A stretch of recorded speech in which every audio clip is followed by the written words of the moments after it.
Module 25. I, Dr. Rita Pratap, former head of the Department Drawing and Painting, University of Rajasthan, Jaipur.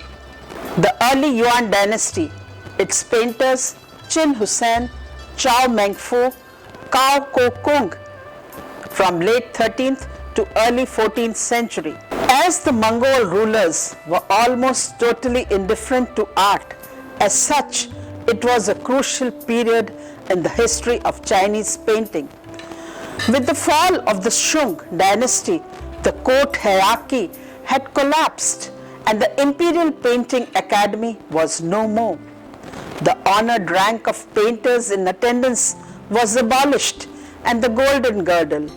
At the Mongol court, only skilled craftsmen were there who could decorate palaces and lamest temples and illustrate the exploits of the Mongols on horseback, in war and in chase. This was the age of horse painters. Qian Husain, Chao Mengfu, Cao Ko Kung and some of their contemporaries inaugurated a new era in Chinese painting.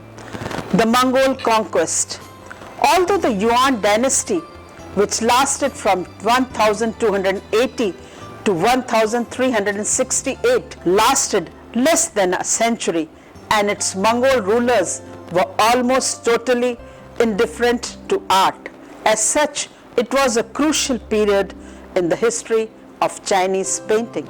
In the 12th century, after conquering the Near East and half of Europe, the Mongols had turned their armies eastward.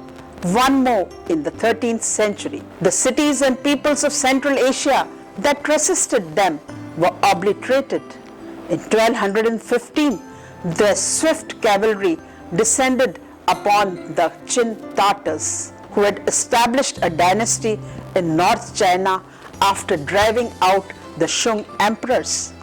The Chinese, eager to see the destruction in their old enemy, allied themselves with the Mongols. But no sooner had the Qin Tatars been swept away than the Mongols turned upon the Chinese. The southern Shung generals put up a heroic resistance and might well have repelled them. But after 30 years of fighting, the Shung armies were defeated as much by corruption and intrigue in the court of Hangzhou as by the invaders. By 1287, the Mongol Khan Kublai had conquered all China. He established his capital at Peking, the city of Khan Bulao, whose wonders are vividly described in the writings of the great Venetian traveler Marco Polo, was given the name Yuan. The Mongols profoundly mistrusted their Chinese subjects, treating them as the third-class citizens. The Confucian intelligentsia they trusted least of all, grading them ninth in the 10 grades of social classes, next above beggars. These scholarly elite, trained and conditioned only for loyal service to a native emperor ruling under the mandate of heaven, shrank from serving a barbarian despot.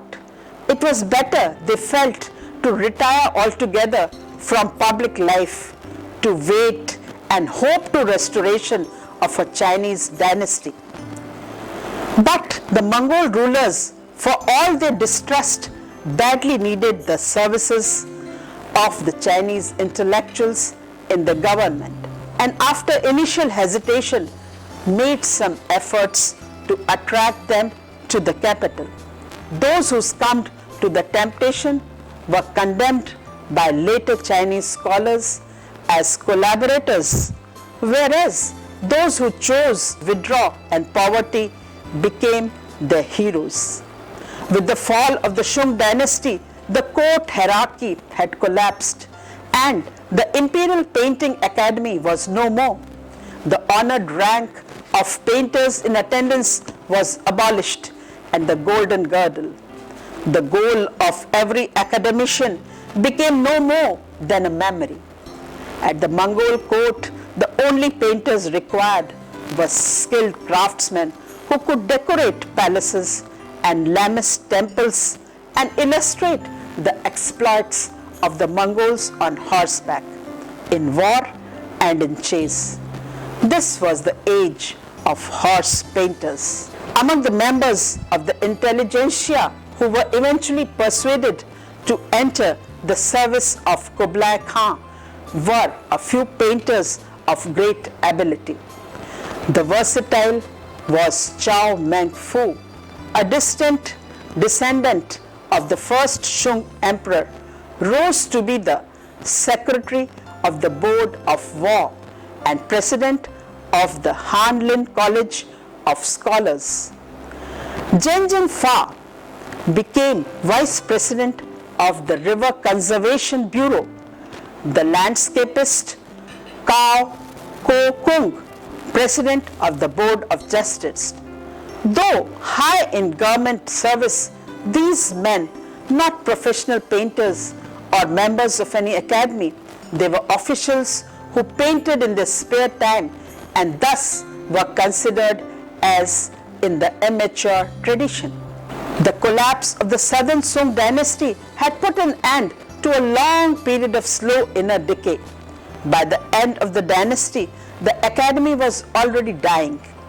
In one direction, the followers of Ma Yuan and He Shakui had carried the style of the monochrome painting as far as Romanticism and Mannerism could take it. Beyond the expressionistic ink play of Muqi and Liang Kai lay utter formlessness. Clearly, painting could go no further along either path. Painters in capital during Yuan dynasty received no encouragement from the emperor to express their own ideas or develop their art along new lines. Rather, they were induced to look backward and, most of all, to recreate the glories of Tang dynasty.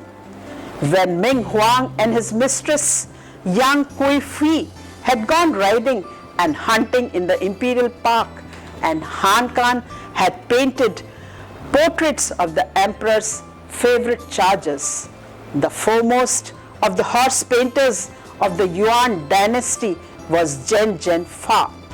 Though Chao Meng Fu, by the virtue of his preeminent position generally of the cultural life of the capital in the early 14th century, is also credited with having been an expert horse painter. Qian Hussein grew up under the old regime and was about to enter the government service when the Shadan Song dynasty was overthrown. He then remained in seclusion in southern China, where he devoted the rest of his life to painting. As a painter, he was thoroughly athletic. He painted figures, birds, flowers, and landscapes, nearly always with some stylistic reference to pre-Southern Shung painting.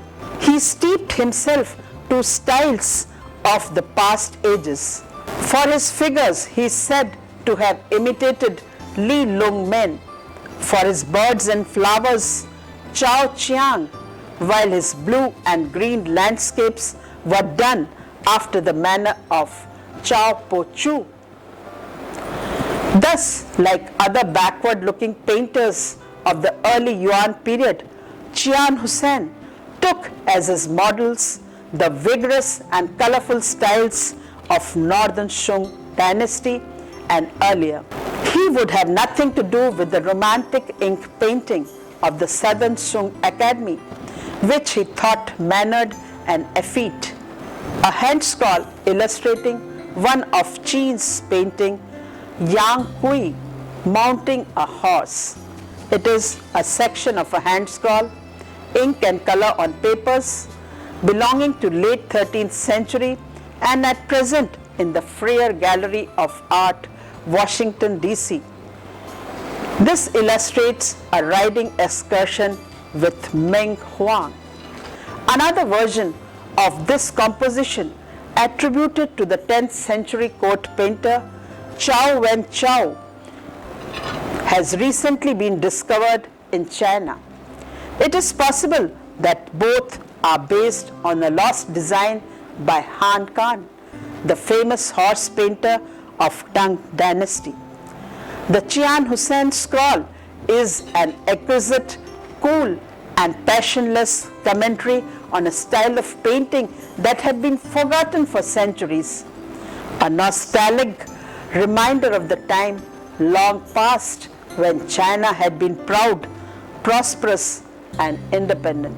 For his painting in the antique blue and green manner, Chian Hussein chose subtly antique themes.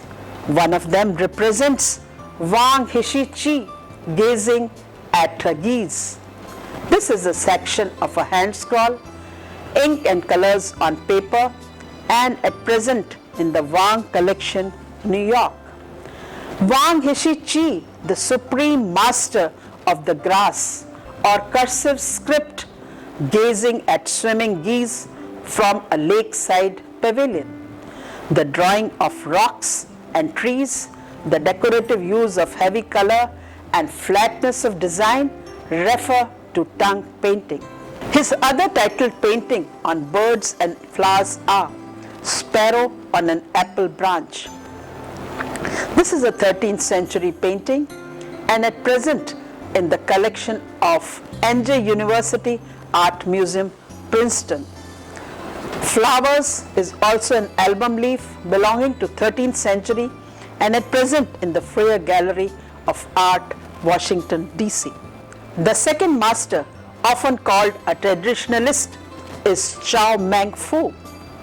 He was the pupil of Chian Hussein, and unlike his teacher, he responded to the inducements offered by Kublai Khan in 1286 and became a minister at his court. He also served as provincial governor. His fame rests partly upon his calligraphy and partly upon painting of horses. His name has become a byword for one subject, that is horses. Every oriental horse painting from the year Chao's birth to the present day, with few exceptions, has been attributed to, indeed inscribed by this master. If, however, one studies the works reasonably attributed to him, a personality and a style emerge considerably at variance with the hackneyed view of Chao Meng Fu as a realistic horse painter. The Freer Gallery, Washington, D.C. possesses a very short hand scroll from the former imperial collection, The Sheep and Goat. It is a hand scroll, ink on paper, belonging to Yuan dynasty, and at present in the Freer Gallery of Art, Smithsonian Institution of Art, Washington, D.C. Another painting, Bamboo Tree and Rock, is also a hanging scroll, ink on silk, China, belonging to Yuan dynasty, and it is in the collection of National Palace Museum, Taipei. This painting reveals a more original intent. The painting on silk of a dead tree with rock and bamboo at its base. This is one of the finest examples with calligraphy by Chao at the left in his characteristic rational yet pleasing cursive style. The goat here depicts all definition, grace and suggested movement with emphasis on the delicate sharp hoofs, the firm spine and the linear rhythm of the beautifully delineated long coat. The two animals are rendered with a minimum of line and effort, and the effect is convincing. Leading horse to water, it was executed in a very careful technique. This painting is a hand scroll dated 13th century and at present in the Palace Museum, Peking. A detail from Chao Meng Fu section of a hand scroll ink and colors on paper dated 1295 and at present in the National Palace Museum, Taipei. Autumn colors on the Chiao and Hua mountains, which is a fascinating revelation of his dual personality as a painter. Chao claimed to have tried to rid himself absolutely to the styles of Sung painters and boasted that his painting, although it may look simple and rough, will be recognized by the prospective viewer as being close to the ancients and therefore truly excellent. His obvious allusions to the Tang Yuan manner include the wavy ground lines, the miniature figures, and the level distance compositional plan. The achievements of the Shung dynasty are consciously sacrificed. The graded washes are gone. There is little sense of space and no atmosphere. He uses rapid strokes of a dry brush to outline the rocks. The tree and the bamboo leaves are not painted, but wet, heavily charged brush is used. This brushstroke, called flying white Phi Bai by Chinese, is particularly associated to Chao Meng Fu. It requires extraordinary control of the brush and a true sense of when to press and when to lift so as to produce the edges of the white areas in the center, while the exterior of the brush produces the ink modeling. The brush discipline created bamboo and rock pictures that influenced painters of the 14th century and of the Ming period as well. Since the blank area above the horizon serves no important function in the composition, the painter uses it to write a long inscription describing the circumstances under which the picture was painted. The rock is outlined with rapid strokes of a dry brush.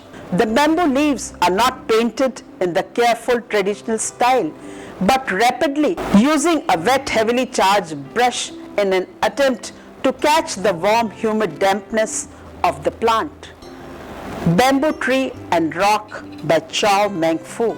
Chao Meng Fu claimed with some justice, every member of my family is a skillful painter or calligrapher. His wife, Quan Tao Sheng, who specialized in bamboo, is the most famous woman painter in Chinese history. His uncle, Chao Meng Chian, his son, Chao Yung, whose hanging scroll Landscape with Scholar Fisherman is a good example, and grandson, Chao Lin, all won fame in a variety of subjects and techniques, though they were to some extent overshadowed by the immense prestige of Chao Meng Fu himself. Chu Te Jun, a number of early Yuan landscape painters working under the influence of Chao Meng Fu, the northern Shung style, especially that of Ku Huisi. Among them was Chu Te Jun. Tang Ti. Like Chao Meng Fu, he was a scholar and amateur painter who also executed commissions for the Mongol emperors.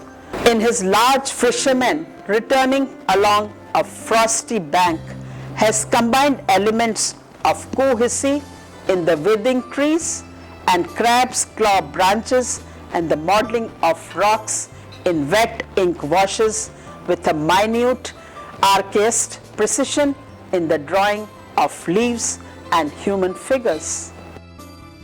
Such pictures are important in the history of Chinese painting, however, because their eclecticism prepared the ground for the decorative court painting of the Ming and Qing dynasties.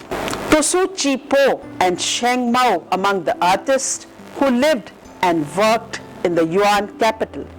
One can find their styles of painting more progressively easier and more relaxed. Tosu Chi Po was a southerner who served for some time in the government college but later retired to a life of painting, study and Taoist meditation in Kiangsu. A pavilion near Old Pines by Tsu Chi Po. At first sight, the picture seems like that of Tang Ti, have been inspired by Li Cheng and Ko Hsi, but the drawing of pine trees is of Ko Hsi manner. His brushwork relaxed, the atmosphere calm and poetic. Being a southerner, he came even more closer to the true southern tradition. When Chi Po was 78, he painted clearing after snow on the mountain peaks.